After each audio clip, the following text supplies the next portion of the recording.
一句講晒，琴晚 Apple 嘅發佈會所發佈嘅新嘅 product 同埋新嘅 features 咧，同我早幾日出嗰條嘅預測片段咧，基本上有80%都一樣嘅。咁所以如果你睇咗嗰條片嘅話咧，呢條片你都係要睇嘅，因為呢條片先係最準確噶嘛。OK。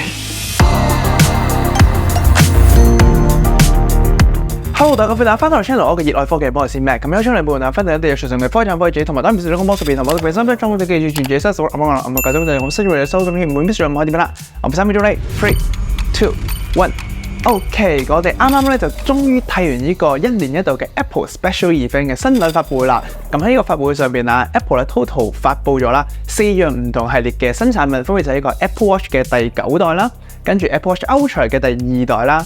iPhone 15同埋15 Plus 啦，同埋一個 iPhone 15 Pro 同埋15 Pro Max 嘅，咁就冇我哋之前預測嘅15 Ultra 啦。咁但係大致上啊，同我上一條片嗰個預測嘅話咧，基本上80%、90%咧都係基本上一樣嘅。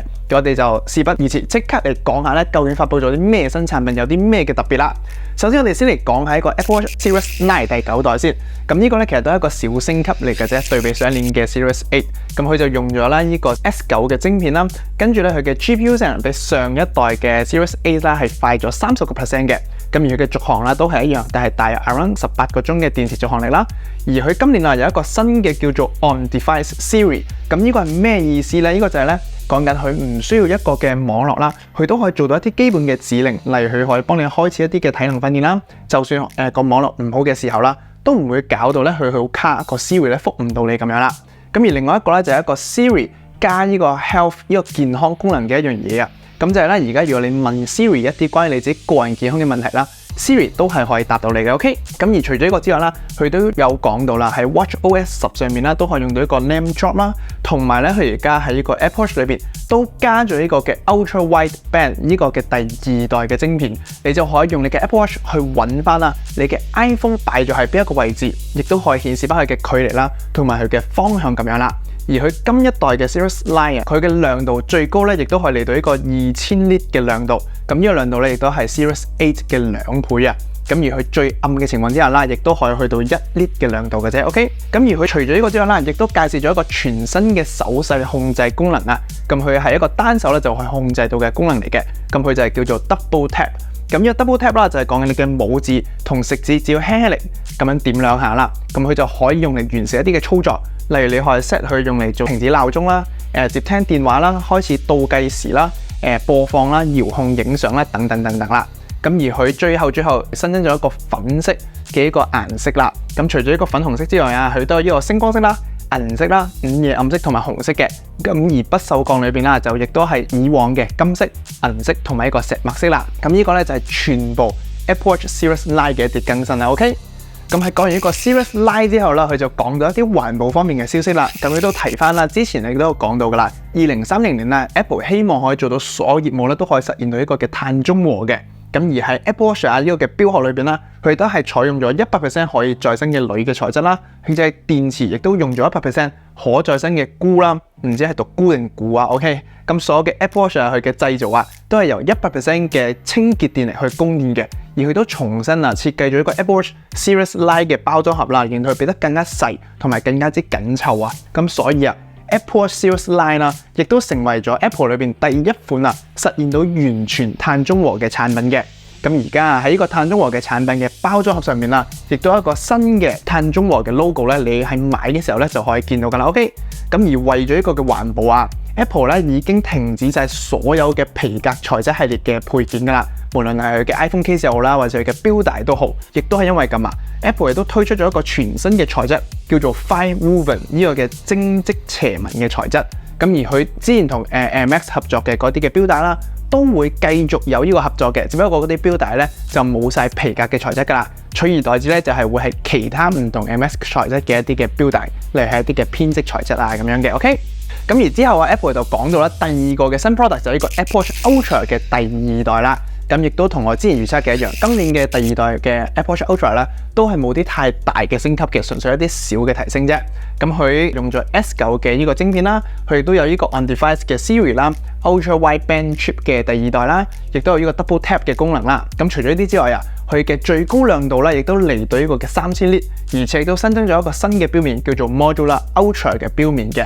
咁除咗呢啲之外啦，佢嘅續航時間啦都係正常使用情況下可以用到36個鐘。咁如果係低電量模式啦，就可以用到呢個72個鐘嘅。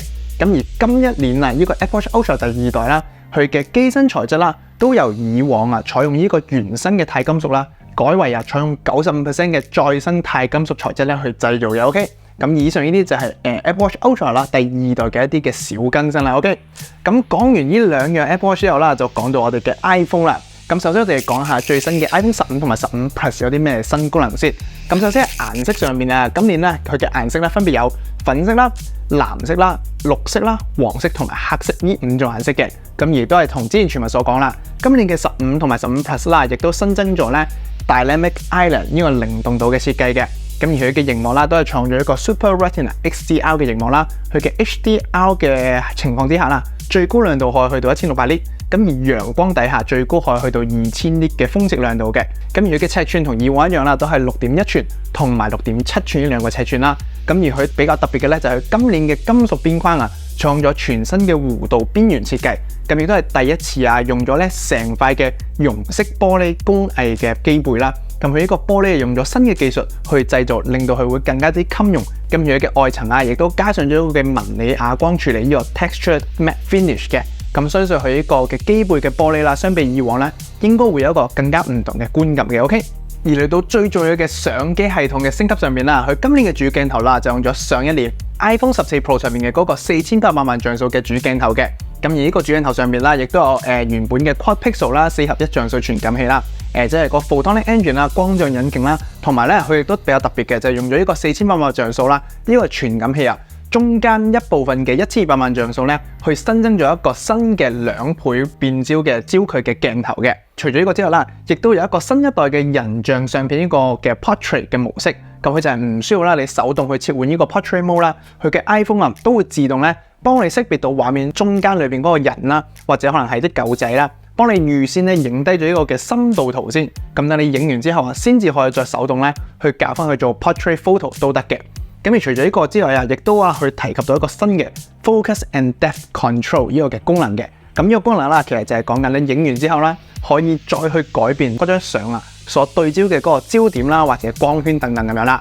咁而喺晶片上面啊，今年嘅15、15 Plus 啦，用咗上一年14 Pro 嘅 A16 版嘅 chip 啦。咁喺個連接功能方面啦，佢亦都可以用到最新 iOS 上面嗰個嘅 Name Drop 嘅功能啦，同埋都用上咗全新嘅第2代嘅 Ultra Wideband， 咁亦都令到佢嘅距離啦、佢嘅感應啊增強到以往嘅3倍嘅。咁而呢個 Emergency SOS 啊，已經喺14個國家咧可以使用到噶啦。咁當然啊，澳門啊、香港啲地方咧就肯定仲未用到嘅。OK。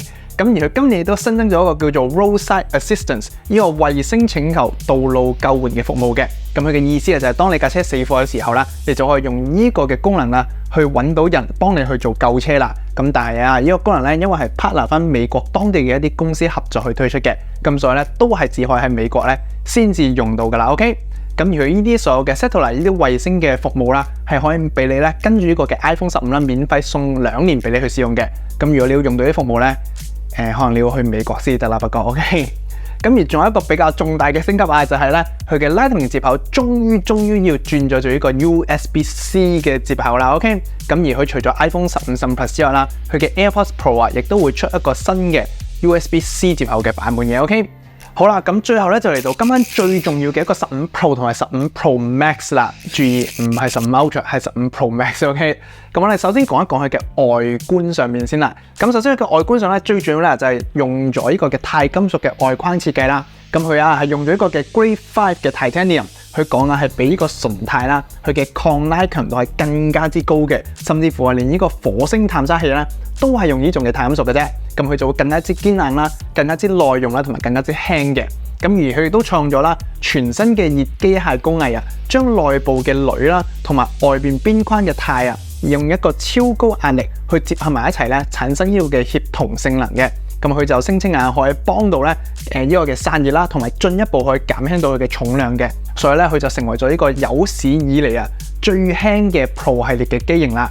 咁而喺尺寸方面啊，佢都係同以往一樣啦，就係6.1寸同埋6.7寸。咁而嘅顏色啦，今年除咗有白色、黑色之外啦，佢就新增咗呢個嘅藍色、同埋一個嘅鈦金屬嘅原色嘅。唔知你最中意係邊種顏色呢？咁我自己就一定會買黑色嘅，希望佢會比上一年14 Pro 嘅 Space Black 更加之黑啦。OK， 咁而佢亦都話用咗一個新嘅內部結構啦，令到可以更加容易去維修啦。同時呢個新嘅結構框架都可以令到咧更加之輕鬆，可以更換到呢個嘅背板玻璃咁樣噶啦。咁而喺外觀上面啦，亦都有一個新嘅掣嘅。咁呢個掣咧就係呢個 Action Button， 就取代咗以往嘅靜音鍵嘅。咁佢呢個掣啦就可以，例如你可以長按住嚟，就可以切換翻靜音啦，或者係響嘅。咁或者你可以自定義啦，去按一下嘅功能，例如你可以自定義按一下去做影相啦、輔助功能啦，或者執行一啲嘅捷徑等等嘅。OK， 咁而佢嘅 CPU 啊，今年用咗一個叫做 A17 Pro 嘅晶片啦，咁佢加咗一個 Pro 字，就知有啲唔一樣啦。OK， 但呢個咧係市面上嘅第一張3納米製程嘅晶片嚟嘅，咁佢裏邊用咗一個6核嘅 CPU 啦，咁佢就包含咗2個嘅高性能核心同埋4個高效能嘅核心嘅。咁而佢啊，亦都有呢個2倍更加之快嘅 Neural Engine 嘅，咁而佢都有一個 Pro 等級系列嘅6核嘅 GPU 啦，佢就可以帶嚟 20% 更加之快嘅峰值性能啦，同埋都有一個叫做 Ray Tracing 呢個光線追蹤啦。咁呢啲嘅功能啊，都係對於你玩遊戲去打機上面啊，去一啲場景嘅渲染上面啦，會更加之有幫助嘅。OK， 咁而喺接口上面啊，佢同15 Plus 一樣啦，都係咧換咗做呢個嘅 USB-C 嘅接口，但係有少少唔同嘅咧，就係佢呢個 USB-C 接口咧，裏邊有一個叫做 USB3 嘅控制器嘅，咁就可以令到佢嘅傳輸速度啦，去到最高啦，可以達到一個10 Gigabit per second 嘅速率嘅。咁而佢係比呢個 USB2 咧係快咗20倍嘅。OK。咁而去到最主要嘅就係鏡頭上面嘅一個升級啦。咁今年嘅鏡頭升級咧係相當之大嘅，對比以往嚟講。咁首先我哋講一講佢嘅主鏡頭啦。佢嘅主鏡頭咧都係一個4800萬像素嘅主鏡頭，但係相比以往嚟講咧，佢嘅感光元件係更加之大啦，同埋用咗一個全新嘅納米塗層去減少翻一直俾人詬病嘅呢個圓光效果嘅。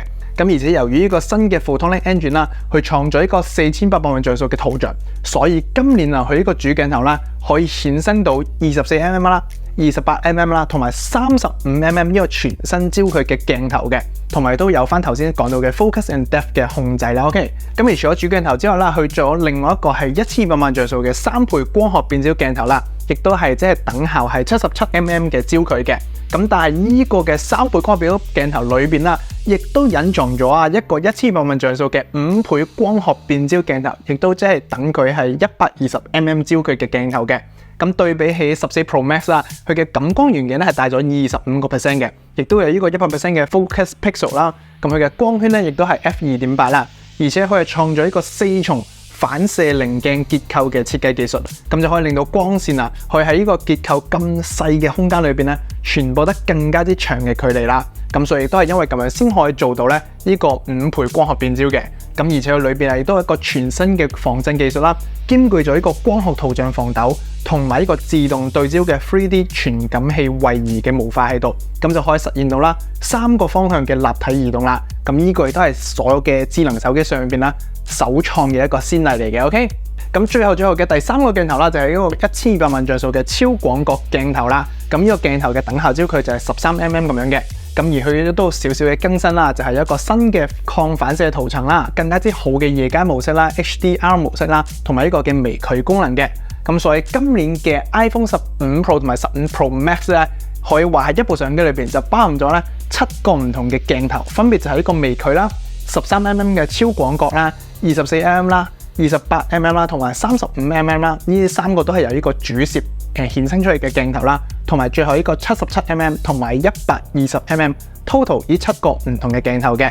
咁而今年嘅iPhone 啦，亦都可以連接到呢個 Capture One 呢個軟件啦，可以直接影到咧4800萬像素嘅 ProRAW 相片，同埋可以實時可以傳輸落電腦去做使用嘅。咁就可能方便翻一啲喺 Studio 裏邊拍攝嘅時候啦，就可以用到啦。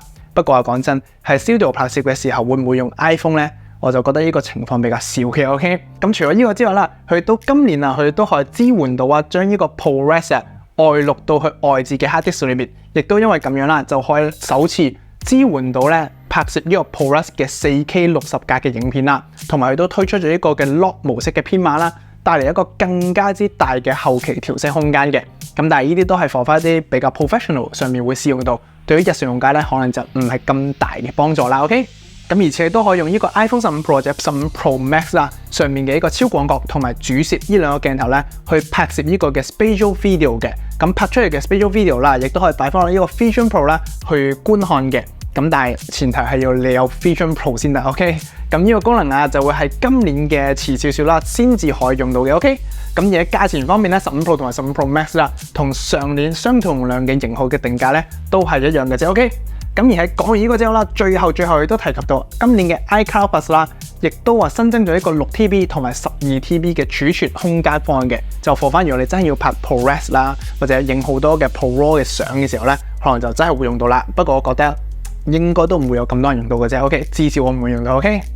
好，咁以上呢啲啦就係琴晚啊 Apple 發佈會上面咧所提到嘅一啲新嘅產品同埋一啲新嘅功能啦。咁唔知你對邊一樣係最感興趣嘅咧？咁對於我嚟講就一定係15 Pro 或者15 Pro Max 噶啦。咁我哋今年咧始終都係等唔到一個嘅15 Ultra， 可能就真係要等到16先會出一個嘅16 Ultra 啦。咁但係唔緊要，我應該咧今年都係會入手呢個15 Pro 嘅鈦金屬版本嘅黑色咁樣嘅，咁唔知你會買邊部咧？歡迎喺下邊 comment 同我講下嘅 ，OK？ 咁如果呢條片咧可以幫助到你了解到更加多關於 Apple 發佈嘅資訊嘅話咧，歡迎幫我 like 咗呢條片，同埋 share 咗俾朋友仔睇下，同埋最主要係要 subscribe 我 channel 支持一下 ，OK？